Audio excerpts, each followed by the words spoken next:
राज्याचे उपमुख्यमंत्री आणि राष्ट्रवादीचे राष्ट्रीय अध्यक्ष असलेले अजित पवार यांना दिल्लीच्या ट्रिब्युनल कोर्टाकडनं काल दिलासा मिळालेला आहे। जवळपास तब्बल 1000 कोटींची प्रॉपर्टी जी आहे ती दिल्लीच्या ट्रिब्युनल कोर्टाकडनं रिलीज करण्यात आली आहे। परंतु या सगळ्या निर्णयावरती मात्र विरोधकांकडनं सातत्याने टीका जी आहे ती अजित पवारांवरती डागली जाते। या सगळ्या संदर्भात बोलण्याकरता आपल्यासोबत राष्ट्रवादी काँग्रेस पक्षाचे प्रवक्ते सूरज चव्हाण आहेत। सूरज चव्हाण जी, अजित पवार जे तुमच्या पक्षाचे राष्ट्रीय अध्यक्ष आहेत त्यांची इन्कम टॅक्सकडनं प्रॉपर्टी जी आहे ती अटॅच करण्यात आलेली होती। दिल्ली कोर्टाने काल त्यांना तो दिलासा दिलेला आहे। त्यावरतून विरोधक म्हणतात की भाजप बरोबर गेल्यामुळेच ही संपूर्ण दिलासा जो आहे तो त्यांना मिळालाय म्हणून। आत्ताच लागलेल्या विधानसभा निकालाच्या नंतर खरं तर विरोधकांच्या पायाखालची वाळू घसरली आहे।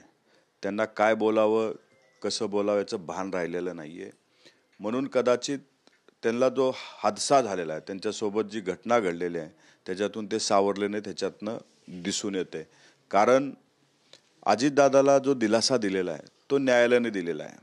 अनेक वर्षापासूनची ही केस पेंडिंग होती।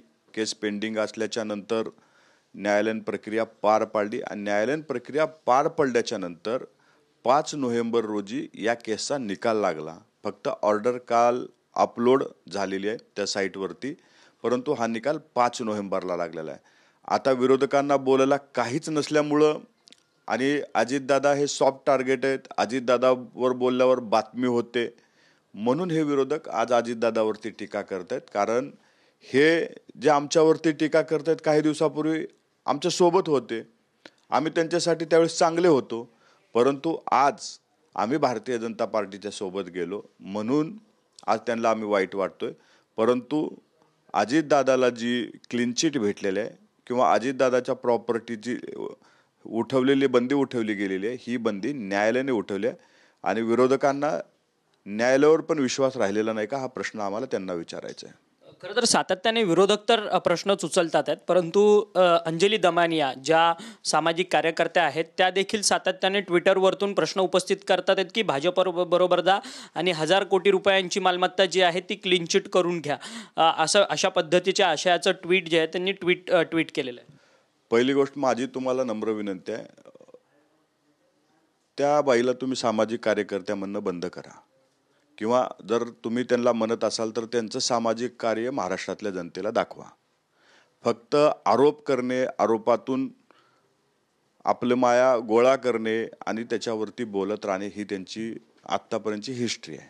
मी ह्याच्या आधी म्हणलं होतं की त्यांना कुणीतरी रिचार्ज केल्याच्या नंतर त्या बोलतात।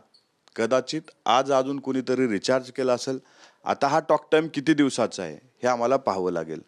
ह्या अशा जी काही पेड आरोप करणारी लोक आहेत त्यांच्यावरती आम्ही जास्त बोलत नाही, कारण त्यांना कोणीतरी बोलायला लावल्यावर बोलणारी लोक आहेत हे पोपट आहेत।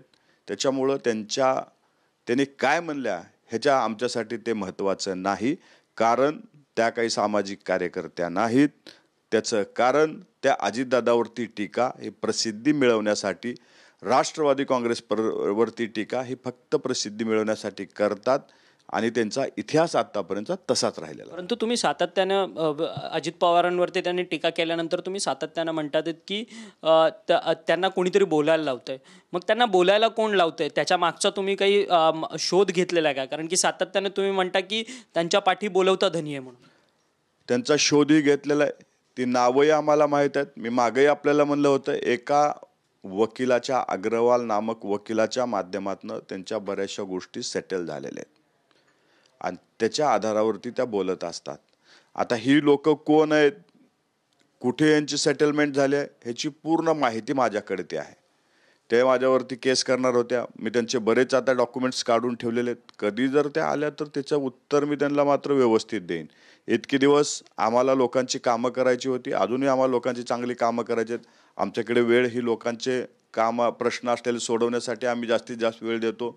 असंच कुणीतरी येतं आणि आरोप करतं त्याला आम्ही थोडंसं इग्नोर करतो, परंतु ह्याच्या पुढे जर त्या काही दादावरती बोलल्या तर त्यांना मात्र त्याचं रिटर्न नक्कीच त्याच भाषेत त्यांना समजेल असं, त्यांचं कुठं कुठं काय आहे, त्याने कसं कसं सेटल केलेलं आहे, हे सगळी माहिती मी पुराव्यानिशी माध्यमाच्या समोर देईन। खरं तर अजित पवारांचं एकीकडे ही सगळी क्लीन चिट त्यांना मिळाली, परंतु दुसरीकडे आज नवनिर्वाचित आमदारांचा शपथविधी होता. विरोधकांनी मात्र या सगळ्या शपथविधीवरतून बॅकफूटवर म्हणजे त्यांनी संपूर्ण विरोध केलेला आहे या संपूर्ण शपथविधीचा, आणि त्यांनी आज शपथविधी न घेता उद्या घेणार आहेत. आज त्यांनी EVMच्या जोरावरती आलेल्या ह्या सगळ्या निकालाचा त्यांनी विरोध केला आहे असं विरोधकांचं म्हणणं आहे. यावरती काय सांगा? आज मी सभागृहामध्ये पाहिलं, विरोधक गोंधळलेल्या अवस्थेत आम्हाला दिसले. अर्धे सभागृहात गेले, पुन्हा सभागृहाच्या बाहेर आले. त्यांना नेमकं काय भूमिका घ्यावं हेच समजत नव्हतं. मग त्यातल्या कुणीतरी एखाद्या अनुभवी व्यक्तीनं त्यांना सांगितलं की आपण असं केलं पाहिजे. मग त्यांना कळालं की आपण विरोध केला पाहिजे. असं कुणीतरी इंजेक्शन केल्यावर चालणारे विरोधक आता सभागृहात आहेत. त्यांना काही भूमिका राहिलेली नाही. त्याच्यामुळं ते गोंधळलेल्या अवस्थेत आज दिवसभर आम्हाला पाहायला भेटले. ते काही जरी म्हणले तरी आम्ही त्यांच्याकडे जास्त तेवढं गांभीर्यानं पाहत नाही, कारण ते आम्ही बघितला गटनेते, काही लोक पोरकट गटनेते ठिकाणी निवडले गेले. काही लोक सभागृहामध्ये आले, त्यांना कसलेही त्या सभागृहाचं महत्त्व माहिती नाही. अशी लोक त्या सभागृहात आल्यामुळं आम्हाला वाटत नाही की त्यांच्याकडे खूप लक्ष द्यावं. परंतु त्यांना जर शंका असेल EVMवरती आणि त्यांच्याकडे जर काही प्रूफ असेल EVMच्या विरोधात, तर त्यांनी इथं तिथं बाहेर माध्यमात बोलण्यापेक्षा इलेक्शन कमिशनच्या पुढे सिद्ध करावं. जर इलेक्शन कमिशनकडून त्यांना वाटत असेल की आपल्याला न्याय भेटत नाही, तर न्यायालयात जावं.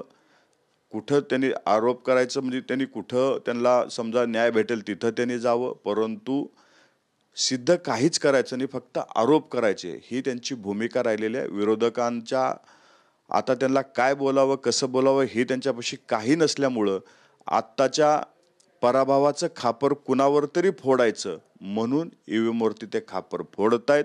त्यांनी EVMवरती खापर फोडण्यापेक्षा आत्मचिंतन करावं. लोकसभेनंतर 6 महिन्यात लोकांनी आपल्याला का नाकारले.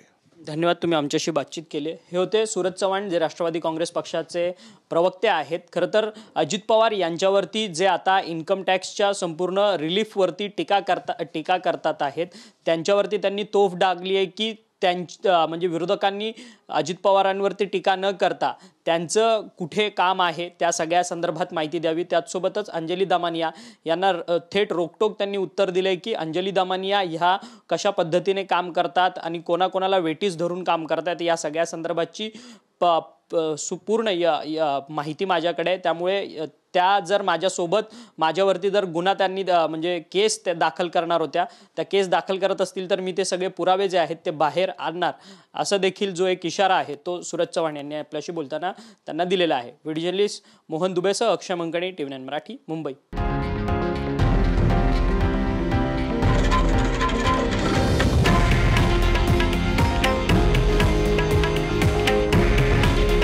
हे आहे देशातील नंबर 1 न्यूज नेटवर्क आणि आपण पाहत आहात TV9 मराठी.